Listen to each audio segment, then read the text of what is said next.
இந்த மாநிலமும் மாநில மக்களும் எந்த அளவுக்கு கல்வியிலும் பொருளாதாரத்திலும் சமூக சூழலிலும் ஒரு உயர்ந்து இருக்கிறார்கள், நான் உயர்த்தி காட்டியிருக்கேன் நிலைப்பாட்டை நாங்கள் அடுத்த 5 ஆண்டுகளுக்கு எங்கள் கொள்கை முடிவுக்கு தான் அப்படின்னு வெளியீடு வெள்ளை. அதை நீ செய்யலைன்னா நாங்கள் கேள்வி கேட்போம். செஞ்சா பாருங்க, அதை செய்யலையே. திமுக குறை சொல்லி ஒரு அறிக்கை வெளியிட்டு வெள்ளை அறிக்கை. இது வெள்ளை அறிக்கை இல்லை, கருப்பு அறிக்கை இல்லை, இது குப்பத்தொட்டில் போட வேண்டிய ஒரு மஞ்சள் காய்ச்சி. வெள்ளை அறிக்கை கொடுத்தீங்கன்னா வெள்ளை அறிக்கையில் அடுத்தவனை குறை சொல்றது பெரிய விஷயம். நீ என்ன செய்யணும்? நீ எப்படி உன் வருவாயை பெருக்கப்படும்? மாநிலத்தின் நிதி வருவாயை நீ எப்படி பெருக்கப்படும்? அப்படி என்பது போன்ற ஒரு ஆய்வறிக்கையை வெளியிடும். அதுக்கு பேர் தான் வெள்ளை அறிக்கை. மெரிபா பன்னீர் சோடா, ஐ ட்ரஸ்ட் மெரிபா. என் மேல குறை சொல்றதுக்கு உங்கள்கிட்ட 1000 விஷயம் இருக்கு சார். உங்க மேல குறை சொல்ல என்கிட்ட 1000 விஷயம் இருக்கும். குறை சொல்லிக்கிறதுல இல்ல முன்னேற்றம். நான் இப்படி செஞ்சு முன்னேற்ற போறேன்னு சொல்லு. நீங்க கொள்கை எதிரின்னு சொன்ன பாரதிய ஜனதா கட்சி ஆளக்கூடிய குஜராத்தில் தான் உபரி பட்ஜெட் போடுறதா நீங்க சொல்றீங்க. அங்க டாஸ்மாக் கிடையாது, மது விற்பனையே கிடையாது. 2004 என்ன நிதி வந்தது, 2014 என்ன நிதி வந்துச்சு, இந்த கம்பாரிசன் நீ போய் பாரு. உன் நிதித்துறை செயலாளரை கேளு, கொடுக்க போறாங்க பாரு, படி, புத்தி வருதான்னு பார்ப்போம். 70,000 கோடி அவங்க பட்ஜெட்ல வந்து செலவுக்கு மீறிய வருவாய் அவங்க காட்டுறாங்க. போய் யோகி ஆதித்யநாத் பேசியா? கொள்கை எதிரியெல்லாம் அப்புறம் வச்சுக்கலாம், எலெக்ஷன்ல மாநில வளர்ச்சி போய் பேசு. அங்க ஒரு டூர் ப்ரோக்ராம் போ. எப்படி செக் பண்ணிடுறீங்க? 1.5 லட்சம் கோடியிலிருந்து 2 லட்சம் கோடி உத்தரப்பிரதேசம் வருமானம் காசியிலிருந்தும் அயோத்தியிலிருந்தும் கிடைக்கும். 2 கோயில். இங்க 45,000 கோயில் இருக்கு சார். ஒரு ஸ்பிரிச்சுவல் டூரிசத்தை இங்க வளர்க்கக்கூடிய முன்முயற்சியை எடுத்தால் 5 லட்சம் கோடி வருமானம் தமிழ்நாட்டுக்கு வரும். ரிஃப்ளெக்ட் நேயர்களுக்கு வணக்கம். இன்று நம்மோடு நேர்காணலில் பிஜேபியின் பிரச்சார பிரிவு மாநில செயலாளர் ஐயா ரவி அவர்கள் நம்மோடு இணைகிறார். ஐயா வணக்கம். வணக்கம். வணக்கம். வெள்ளை அறிக்கை அப்படின்னு ஒன்று வெளியிட்டிருக்காங்க, பார்த்துருப்பீங்க. தமிழ்நாட்டில் வந்து ஒரு தனிநபர் மேலே 1,28,934 ரூபா கடன், ஒரு தனிநபர் மேலே கடன் இருக்கு. இது அத்தனைக்கு காரணம் திமுக ஆட்சி தான் அப்படிங்கிற மாதிரி குற்றச்சாட்டை வந்து தாவேக்கா வந்து தொடர்ச்சியாக வச்சுட்டு இருக்காங்க. திமுக ஆட்சி முடிந்த பிறகு 2016 பொன்னையன் அவர்கள் நிதியமைச்சராக வந்த பிறகு அவர் ஒரு வெள்ளை அறிக்கை வெளியிட்டார்.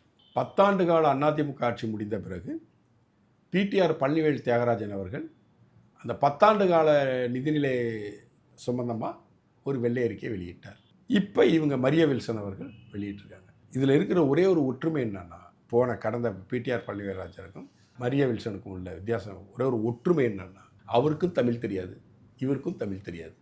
இவரும் தமிழை கொலை பண்ணுவார், அவரும் தமிழை கொலை பண்ணுவார். அவரும் தங்கிலீஷ் எழுதி வச்சுட்டு பேசுவார், மரிய வில்சனும் தங்கிலீஷ் எழுதி வச்சுட்டு பேசுவார். இது மட்டும்தான் ஒற்றுமை. மற்றபடி அவங்க என்ன குற்றச்சாட்டு சொன்னாங்களோ அதான் இவங்க சொல்லியிருக்கிறாங்க. நீங்கள் வந்து குற்றச்சாட்டாக சொல்கிறீங்க, என்ன சொல்கிறீங்க, நீங்கள் வந்து ஃப்ரீ பீஸ் கொடுக்குறீங்க, அதற்கான வருமானத்தை நீங்கள் ஈட்டலை, அதனால தான் நான் மாநிலத்தில் இவ்வளோ ஒரு நிதிச்சுமை ஏற்பட்டுடுச்சு அப்படின்னு சொல்கிறீங்க. நீங்கள் ஃப்ரீ பீஸ் 1 லட்சம் கோடிக்கு அறிவிச்சிருக்கீங்க. நீங்கள் சொன்ன அறிவித்த அத்தனை ஃப்ரீ பீஸையும் நீங்கள் முறையாக நேர்மையாக சொன்ன வாக்கின்படி கொடுப்பதாக இருந்தால் இந்த விவசாய கடன் தள்ளுபடி போல் ஃபோக்கஸ் பண்ணாமல் உண்மையாகவே சொன்ன வாக்குறுதிகளை உண்மையாகவே நிறைவேற்றினீர்கள் என்றால் 1 லட்சம் கோடி செலவாகும்.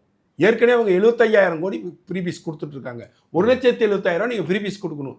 இந்த 1,75,000 ரூபாயை நீங்கள் எப்படி, எந்த வருவாயை பெருக்கி, எப்படி வருமானத்தை மாநிலத்தில் கூட்டி இந்த ஃப்ரீ பீஸஸ்லாம் நீங்கள் மக்களுக்கு கொடுக்க போறீங்கன்னு இந்த வெள்ளை அறிக்கையில் சொல்லியிருக்காரா? வெள்ளை அறிக்கையில் திமுக அரசை குற்றம் சாட்டியாச்சு.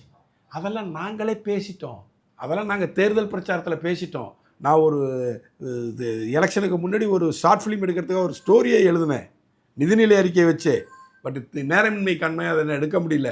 அதாவது திமுக அரசு கொடுத்த திட்டங்கள் என்னன்னா, மகளிர் உரிமை தொகை, பொங்கல் பரிசு தொகுப்பு வழங்கும் திட்டம், மகளிர் விடியல் பயணம், நகைக்கடன் தள்ளுபடி, விவசாய கடன் மற்றும் மகளிர் சுய குழுக்கள் கடன் தள்ளுபடி, புதுமை பெண் திட்டம், தமிழ் முதல்வர் திட்டம், நான் முதல்வர் திட்டம். இந்த ஒட்டுமொத்த திட்டங்களுக்கு திமுக அரசு 5 வருஷத்தில் செலவு பண்ணது வெறும் 75,000 கோடி. டாஸ்மார்க்கில் மட்டும் இந்த 5 வருஷத்தில் திமுக அரசுக்கு வந்தது 2,50,000 கோடி. பாக்கி 1.25 லட்சம் கோடி ரூபா அவங்கள்ட்ட பணம் இருந்துச்சு. அதை என்ன பண்ணாங்கன்னு நாங்கள் கேள்வி கேட்டு ஒரு கதை எழுதியிருந்தேன். பட் எடுக்க முடியல. அதாவது 5 வருஷத்தில் மொத்தமாக வாங்கின கடன் 4,45,00,000 திமுக அரசு வாங்கினது.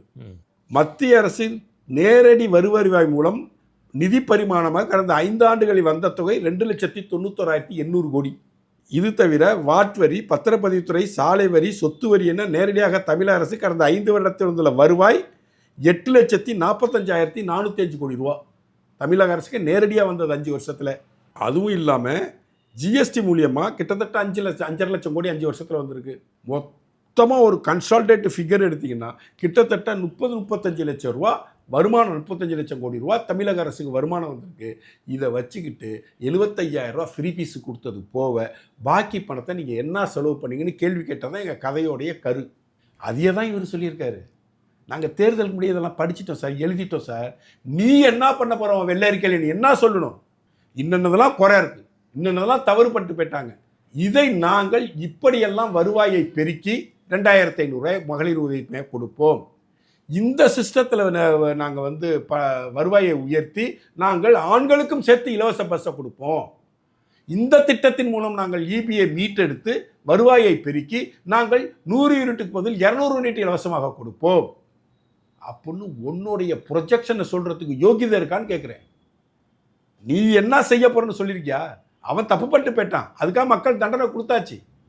அது எங்களுக்கும் தெரியும், மக்களுக்கும் ஓரளவு தெரியும்.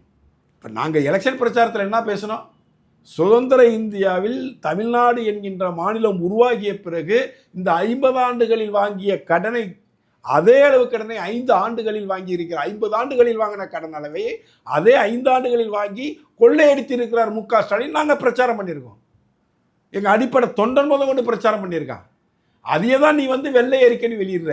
வெள்ளை அறிக்கைன்னு எப்படி இருக்கணும்? இதெல்லாம் நெகட்டிவ் ஆகி போச்சு, இதனால தான் மாநிலம் குட்டிச்சோர் ஆகி போச்சு, இதனால தான் மாநிலத்து பின்தங்கி போயிடுச்சு, இதை நாங்கள் இன்னென்னதை செஞ்சு மாநிலத்தை உயர்த்த போகிறோம், இங்கே டாஸ்மார்க்கில் இந்த இடத்துல லீக்கேஜ் இருக்குது, இதை நாங்கள் இப்படி சரி பண்ண போகிறோம், கனிம வள கொள்ளையில் வந்து இவ்வளவு லீக்கேஜ் இருக்குது, அந்த லீக்கேஜெலாம் நாங்கள் சரி பண்ண போகிறோம். இன்னைக்கு டாஸ்மார்க்லையும் கனிம வளத்தில் வந்து ஒரு முக்கியமான ஒரு அப்டேட் ஒன்று கொடுத்துருக்காங்க. இதுக்கு முன்னாடி வந்து அரசியல் கட்சிகளுக்கு போயிட்டு இருந்த அந்த கமிஷன் தொகை வந்து நேரடியாக வந்து அரசுக்கு வரும். அந்த மாதிரி எத்தனை நாள் பார்ப்போம் சார். இந்த கனிம வளத்துறையில் வந்து வெளி மாநிலங்களுக்கு போகிறதுல வந்து அந்த வரியை வந்து கூட்ட போகிறோம் அப்படிங்கிற மாதிரியும் சொல்லியிருக்காங்க.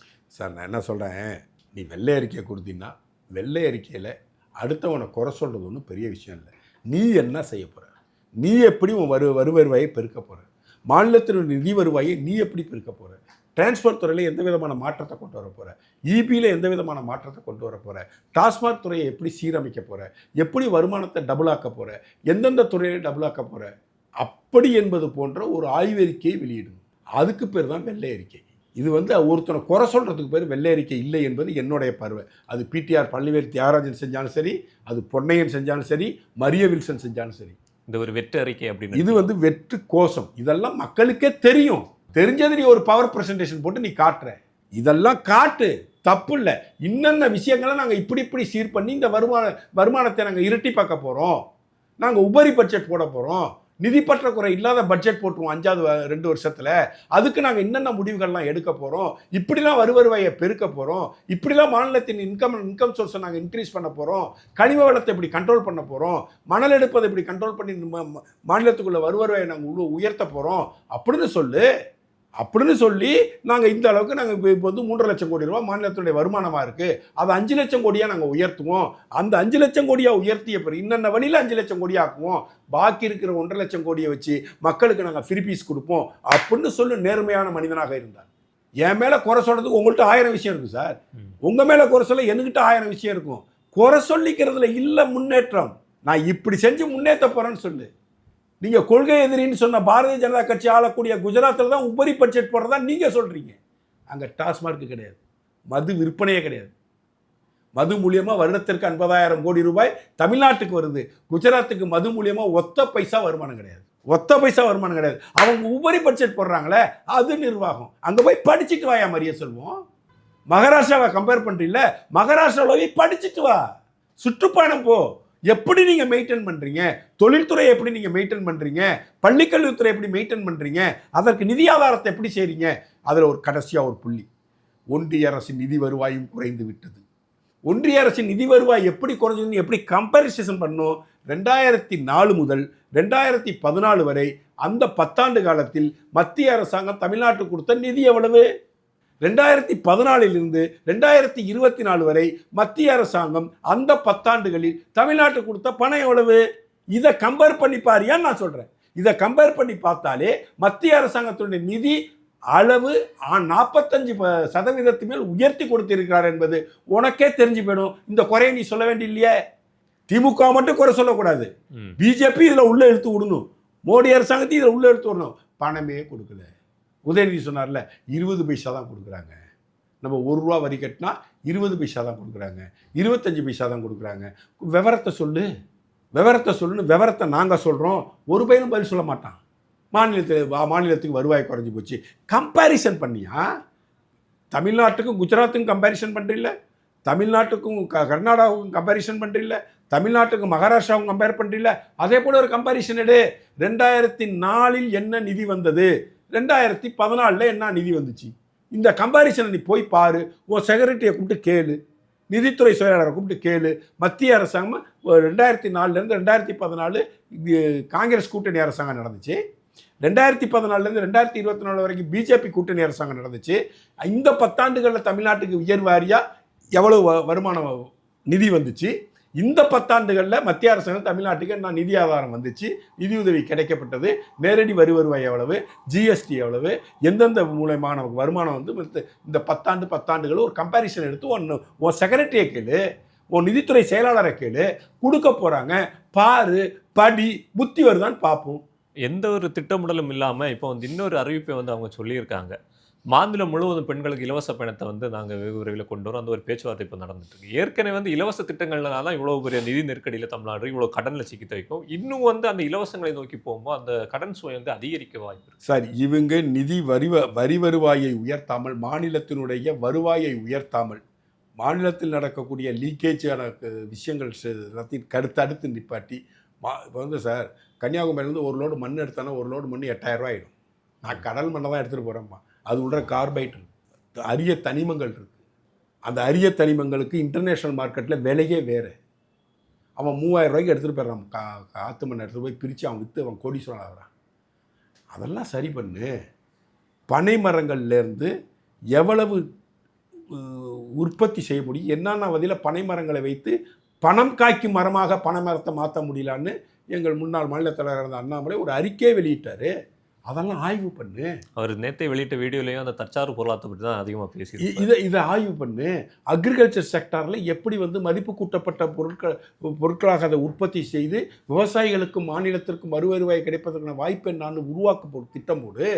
ஜெயரஞ்சனை முட்டாப்பையில் கொண்டு வந்து அந்த இடத்துல உட்கார வைக்காத. நல்ல உனக்கு கிடைச்சிருக்கிறது ஒரு அரிய வாய்ப்பு, அற்புதமான வாய்ப்பு. அந்த வாய்ப்பை சிறப்பாக பயன்படுத்தி மாநிலத்தை முன்னேறத்துக்கான வளர்ச்சி திட்டங்கள் உங்கள் பின்னாடி நிற்க தாங்க தயாராக இருக்கும். ஐயா, உங்களை எதுக்கிறது அரசியல் ரீதியாக எதிர்ப்போம், இல்லை நீ சொல்கிற மாதிரி கொள்கை ரீதியாக எதிர்ப்போம். அது வேறு. அது எலெக்ஷன் 15 நாள் முடிஞ்சு போச்சு.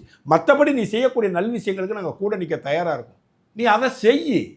விளம்பர அரசியல், ரீல் அரசியலை விட்டு வெளியே வாபஸ்ட்டு மாநில மக்களுக்கும் மாநில வளர்ச்சிக்கும் நீ என்ன செய்ய போகிறங்கிற செயல் திட்டத்தை உருவாக்குங்கிறோம். புதுசாக வந்திருக்கிற உனக்கு பெரிய வாய்ப்பு கிடைச்சிருக்கு. மக்கள் உங்களுக்கு பெரிய வாய்ப்பை கொடுத்துருக்கிறார்கள்.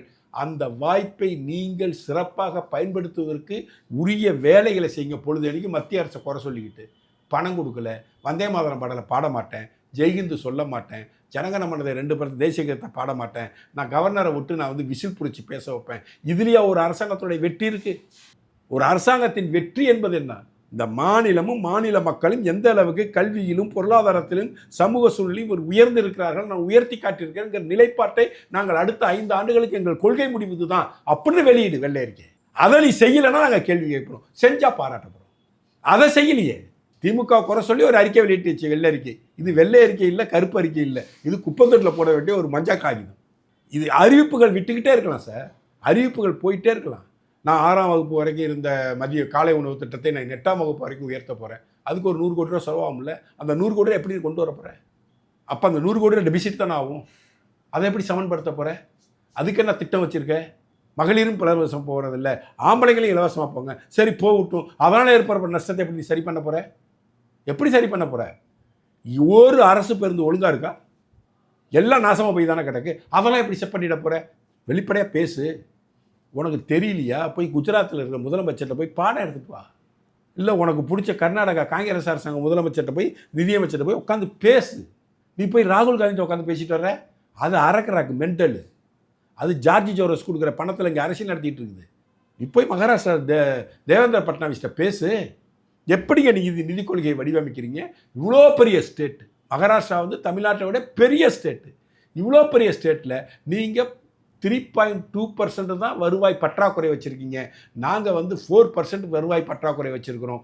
எப்படி இந்த மேஜிக் நடக்குது கேளு. உத்தரப்பிரதேசம் உபரி பட்ஜெட் போடுறாங்க. 70,000 கோடி அவங்க பட்ஜெட்டில் வந்து செலவுக்கு மீறிய வருவாய் அவங்க காட்டுறாங்க. போய் யோகி ஆதித்யநாத்தை பேசியா? கொள்கை எதிரியெல்லாம் அப்புறம் வச்சுக்கலாம் எலெக்ஷனில். மாநில வளர்ச்சிக்கு போய் பேசு. அங்கே ஒரு டூர் ப்ரோக்ராம் போ. எப்படி செட் பண்ணிடுறீங்க? 1.5 லட்சம் கோடியிலேருந்து 2 லட்சம் கோடி உத்தரப்பிரதேசன் வருமானம் காசிலேருந்தும் அயோத்தியிலேருந்தும் கிடைக்குது. 2 கோயில். இங்கே 45,000 கோயில் இருக்குது சார். ஸ்பிரிச்சுவல் டூரிசத்தை செட் பண்ணிட்டு, ஸ்பிரிச்சுவலாக நடக்கக்கூடிய விஷயங்களுக்கு சப்போர்ட் பண்ணி, நீங்கள் அதை செட் பண்ணிட்டு ஒரு ஸ்பிரிச்சுவல் டூரிசத்தை இங்கே வளர்க்கக்கூடிய முன்முயற்சியை எடுத்தால் 5 லட்சம் கோடி வருமானம் தமிழ்நாட்டுக்கு வரும். நீங்கள் அந்த ஆலயத்தை அழிப்பதற்காக நீங்கள் வேலை செஞ்சுட்டு இருக்கீங்க. உங்கள் அமைச்சர் நிர்மல்குமாரை விட்டு திருப்பரங்குன்றத்தில் தீபம் ஏற்ற மாட்டோம், தீபத்தூண்ல பழைய நிலையை தொடர்ந்து அறிவிக்க வச்சு நீங்கள் கொடுமைப்படுத்தக்கூடிய ஒரு வேலையை செஞ்சுட்டு இருக்கீங்க. அதை கைவிடுங்க. சாமி நம்பிக்கை இருக்குது, நீங்கள் முகாம்பிகை கோயிலுக்கு போகிறீங்க. சாமி நம்பிக்கை இருக்குது, நீங்கள் திருச்செந்தூருக்கு போகிறீங்க. உங்கள் அமைச்சர் போய் லட்டில் எக்ஸ்பைரி டேட் இருக்கான்னு பார்க்குறேன். அங்கே நடக்கிற ஊழலை பார்க்க மாட்டாங்க. அங்கே எப்படி பக்தர்களுக்கு சௌரியம் செஞ்சு கொடுக்க முடியும், ஃபாஸ்டான தரிசனத்துக்கு எப்படி உருவாக்க முடியும், எப்படி கூட்டத்தை கட்டுப்படுத்த முடியும், கூட்டத்திற்கு வரக்கூடிய பக்தர்களுக்கு அந்த அடைத்து வைக்கக்கூடிய இடத்துல என்னென்ன சௌரியம் செஞ்சு கொடுக்க முடியும், அங்கே உள்ள டூரிசத்தை எப்படி டெவலப் பண்ண முடியும், அதற்கான திட்டமிடலும் அறநிலைத்துறை அமைச்சர் வச்சு பார்க்க சொல்லுங்கள். லட்டில் எக்ஸ்பைரி டேட் இருக்கா, முறுக்கில் எக்ஸ்பைரி டேட் இருக்கா? இதுக்கு வந்து நீ அமைச்சராகி ஒரு சாதாரண ஒரு 500 ரூபா பணம் வாங்கினா அவனை வந்து நடவடிக்கை என்ன நடவடிக்கை? வேலையை விட்டு நிற்க முடியுமா? அவன் என்ன எம்ப்ளாயா? கோயில் எம்ப்ளாயா இருந்தா? அறநிலைத்துறை எம்ப்ளாயா இருந்தாலும் அறநிலைத்துறை அவருக்கு என்ன சம்பளம் கொடுக்குதா? நான் நடவடிக்கை எடுத்துட்டு என்ன ஊழலை எடுத்துட்டேன். என்ன ஊழலை கண்டுபிடிச்சா? எங்கள் ஊர் கிறுக்குச்சாம்பை கோயிலில் வந்து கிறுக்குச்சாம்பை சொத்தை ஆட்டையை போட்டானுவோம், நகையை உருக்கி எடுத்துகிட்டு போயிட்டானுவோம். தங்க நகை எங்கே இருக்குன்னு தெரில, உருக்கடை கட்டி எங்கே இருக்குன்னு தெரில, கண்டுபிடி. 6 லட்சம் ஏக்கர் இந்து சமய அறநிலைத்துறை கோயிலுக்கு கட்டுப்பாட்டில் இருந்த கோயிலில் 6 லட்சம் ஏக்கர் இருந்துச்சு. இன்றைக்கி அது 3 லட்சம் ஏக்கர் 4 லட்சம் ஏக்கர் ஆகிப்போச்சு. கண்டுபிடியா? அதுக்கு தான் நீ அமைச்சர். 1967க்கு முன்பு இந்து அறநிலையத்துறையின் பராமரிப்பில் இருக்கக்கூடிய இந்து ஆலயங்களுடைய சொத்து மதிப்பு என்ன? அசையும் சொத்துக்கள், அசையா சொத்துக்கள் எத்தனை ஏக்கர் இருந்துச்சு, நஞ்சை எவ்வளோ இருந்துச்சு, புஞ்சை எப்படி இருந்துச்சு, கட்டிடங்கள் இருந்துச்சு, என்ன இருந்துச்சுன்னு தேடு. ரெக்கார்டு ஒன்றுகிட்டே இருக்கு, எடு. இன்னைக்கு ஏன்டா அது குறைஞ்சதுன்னு கேள்வி கேளு, கண்டுபிடி. ஆக்கிரமிச்சுக்கோ மேலெல்லாம் நீ வந்து நடவடிக்கை எடு. இதுதான் சார் நிர்வாகம். இதை சேர்த்து துப்புள்ள லட்டில் எக்ஸ்பைரி டேட் இருக்கான்னு பார்க்குறேன். இந்த அரசாங்கம் உருப்படாது சார். நீ இந்த அரசாங்கம் வந்து எந்த நன்மையும் இந்த அரசாங்கத்தால் தமிழக மக்களுக்கு விளையும் என்று நான் 100% நம்பலை. ஏன்னா அவங்க நடவடிக்கை எதுவுமே சரியில்லை. எல்லாம் ரீல் போட்டு அதன் மூலம் வெற்றி அடையக்கூடிய, பிரபகாண்டாவுக்கு ஆசைப்படக்கூடிய, விளம்பர மோகத்தில் தழியக்கூடிய ஒரு தற்குறி கூட்டங்களாக இங்கே இருக்கிறார்கள். இவர்கள் மனமாறணும். இவர்கள் இதே போன்ற வேலைகளை செய்ய வேண்டும் என்றால் செய்தால் அவர்களுக்கு உறுதுணையாகவும் நாங்கள் இருப்போம் என்று உத்தரவாதத்தின் கொடுத்து விடைபெறுகிறேன். நன்றி, வணக்கம், ஜெயன். உங்கள் நேரத்தை எங்களுக்காக செலவிட்டமைக்கு மிக்க நன்றி. Meriba Paneer Soda. I trust Meriba.